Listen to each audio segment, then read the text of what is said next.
Le concept Homelib, ça repose sur le constat qu'on parle beaucoup d'autoconstruction, que c'est quelque chose qui visiblement fascine beaucoup.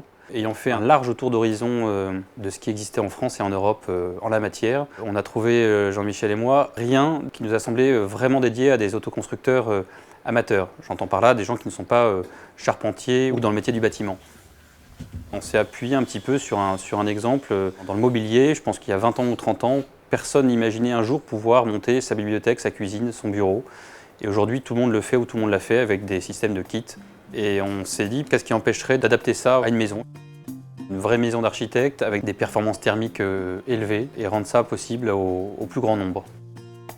Le point central du cahier des charges, concevoir une maison en autoconstruction, accessible financièrement et qui puisse être montée par des gens qui ne sont pas du métier en fait. Capables de construire la maison sans avoir de moyens de levage. L'idée c'était de faire quelque chose d'extrêmement compacté, dans lequel on pouvait à la fois respecter les normes handicapées, tout en ayant quelque chose de très ramassé, donc aussi efficace pour des questions thermiques, tout en essayant de respecter toujours des systèmes extrêmement simples à mettre en œuvre.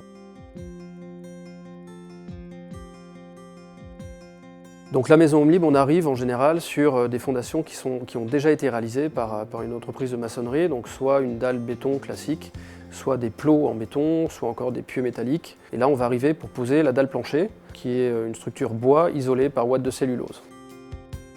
La deuxième intervention consiste à dresser ces panneaux de bois massif qui constituent les murs de la maison, à les assembler les uns les autres et à venir par emboîtement intégrer les pré-cadres des fenêtres, sans doute la phase la plus ludique et spectaculaire de l'opération.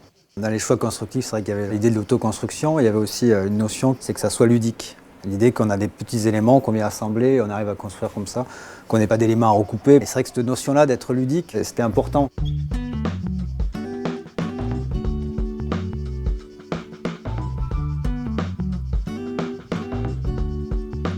Choisir le bois, c'est aussi choisir la filière sèche, c'est-à-dire être dans un environnement où il n'y a pas besoin d'eau, il n'y a pas de ciment. Le terrain, il est très peu marqué par le travaux, c'est un chantier très propre.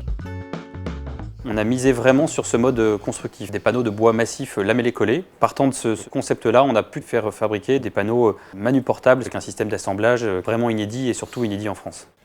Ce qui apparaît comme une évidence chez les Allemands ou les Autrichiens en termes de mode constructif, c'est-à-dire des panneaux de bois massif isolés par l'extérieur, apparaît aujourd'hui encore un peu marginal en France. Et nous, on a résolument pris le parti de dire on va prendre ce qui se fait de mieux actuellement dans la construction bois. Effectivement, on est allé chercher du côté de l'Allemagne ou de l'Autriche. Eux ont 10 ou 15 ans d'avance sur nous. La question par exemple des fenêtres, c'est de développer un système de monoblocs pour créer des fenêtres verticales qui venaient s'enquiller directement sur les monomurs, sur les profils des bois. On peut effectivement changer la couleur, la teinte, l'aspect, le nombre d'ouvrants, et puis qu'on peut déplacer un peu comme on veut en fonction du paysage, en fonction de l'orientation de la maison, en fonction des besoins des uns et des autres. Ensuite, si la maison a un étage, on va monter l'étage, donc c'est souvent la partie la plus délicate. On va monter les murs de refend, on va installer le plancher de l'étage, duquel on va installer la deuxième partie des murs qui correspondent aux murs supérieurs de l'étage. Étape suivante, c'est la partie charpente qu'on a simplifiée à l'extrême avec des panneaux isolants extrêmement légers et rigides qu'on vient reposer sur nos murs de refend. Grande satisfaction de voir cette enveloppe se fermer et donner une forme réellement de maison. Une opération qui se réalise assez vite en 2 ou 3 jours. Cinquième étape, on va faire l'isolation des murs. Donc l'isolation se fait par l'extérieur, par panneaux de fibres de bois qui sont directement vissés dans les murs. Une opération qui est très rapide, très ludique. Ensuite, on vient habiller tout cet ensemble d'un pare-pluie qui mettra la maison à l'abri, et tout particulièrement ces isolants qui doivent être protégés des intempéries. Immédiatement après, on vient mettre la couverture, qui est proposée en bac acier, mais qui peut être également en tuile ou en zinc. Et on se trouve à ce moment-là avec une maison qui est hors d'eau, hors d'air. Il y avait un objectif qu'on s'est fixé, la monter pendant les congés du mois d'août. Pas la monter, pas la finir, mais au moins arriver à faire la structure et le toit. C'est-à-dire qu'en septembre, on a les fenêtres, on a le toit, on a les murs. Ensuite, on va faire le bardage. Donc là, la maison va vraiment prendre son apparence de maison en bois, avec des essences qui peuvent être très différentes en fonction de contraintes d'urbanisme local ou de la région dans laquelle on est implanté, ou encore des souhaits de chacun. Opération qui va vraiment donner l'allure finale de la maison. Bien entendu, on a souhaité définir notre projet comme également écologique, mais en même temps, on a voulu se placer un peu au-delà de l'idéologie ou parfois même de la démagogie qu'il y a autour de l'écologie. Concrètement, aujourd'hui, les gens qui construisent leur maison ont une problématique très simple. Je veux une maison qui soit pas trop énergivore. On cherche les solutions techniques qui permettent d'atteindre des performances énergétiques sans pour autant être trop extrêmes dans nos choix. Aujourd'hui, on parle de tout un tas de matériaux qui sont très respectables du point de vue du développement durable, mais qui en même temps peuvent demeurer très inaccessibles en termes de prix. On a cherché à trouver un positionnement écologique et pragmatique. Une maison qui est à énergie zéro, avec que des produits écologiques, parce qu'on est essentiellement en bois, avec des matériaux d'isolation qui sont aussi écologiques, donc ça allait aussi dans un ensemble cohérent de retenir ce projet-là.